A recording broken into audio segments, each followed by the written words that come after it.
Olá e sejam muito bem-vindos. Sabe, muitas vezes a gente busca respostas para as grandes questões de hoje lá no futuro. Mas e se elas estiverem no começo de tudo? Nesta nossa conversa, a gente vai mergulhar fundo na história do Jardim do Éden para tentar entender uma perspectiva sobre a origem dos problemas que nos definem até hoje.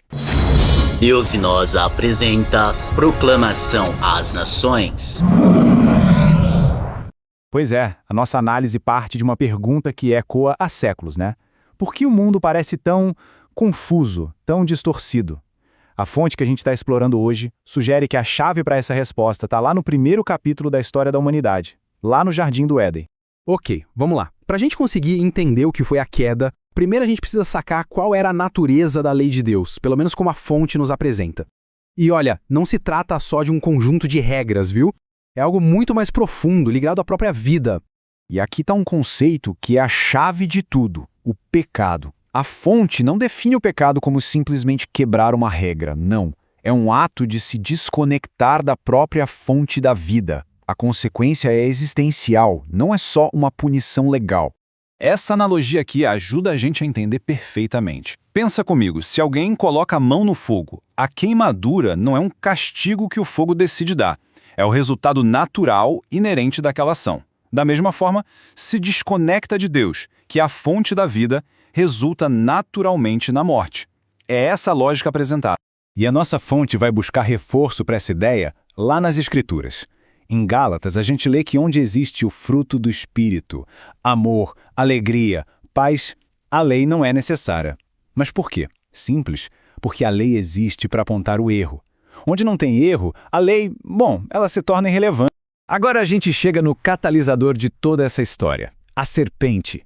E a análise a apresenta não como uma tentação qualquer que surgiu do nada, mas como uma armadilha muito bem calculada. Uma cilada planejada nos mínimos detalhes. E aqui vem uma pergunta bem estratégica. A escolha de abordar Eva não foi por acaso. Segundo a fonte que estamos analisando, esse foi o primeiro passo de uma tática muito inteligente e deliberada. Vamos ver como isso se desenrolou. A fonte destaca que essa ordem dos fatos é a chave para tudo. Olha só, Deus deu a ordem para Adão, antes mesmo de Eva ser criada. O que isso quer dizer? Que a responsabilidade de passar a palavra de Deus adiante e do jeito certo era dele. Adão era o principal encarregado da instrução. E aqui a gente vê a tática central da serpente em ação. Ela não chega negando Deus de cara. Não, ela planta a sementinha da dúvida. Ao perguntar, foi isso mesmo que Deus disse? Ela cria a possibilidade de que a palavra de Deus talvez possa ser mal interpretada ou que não seja tão absoluta assim. Então, a conclusão da análise é a seguinte: Eva foi enganada, porque a instrução que recebeu de Adão tenha sido falha. Mas Adão, que ouviu o comando direto da boca de Deus, ele pecou de forma consciente. A responsabilidade final, de acordo com as escrituras citadas, caiu sobre ele.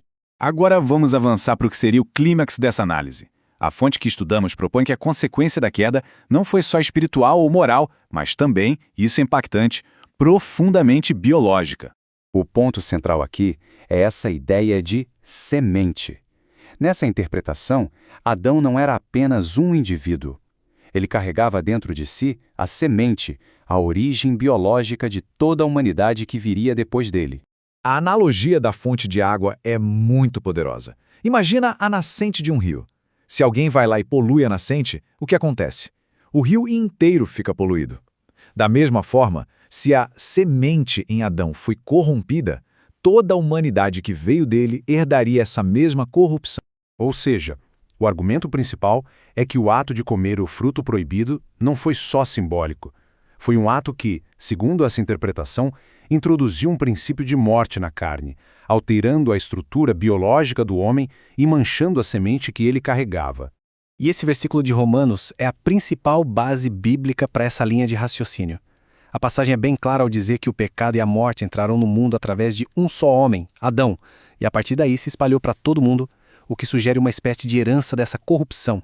E como essa corrupção antiga se manifesta hoje em dia? Bom, a fonte afirma que ela aparece em forma de distorções de identidade, em desejos que vão contra a natureza original da criação e numa rebelião que parece ser inerente contra o Criador.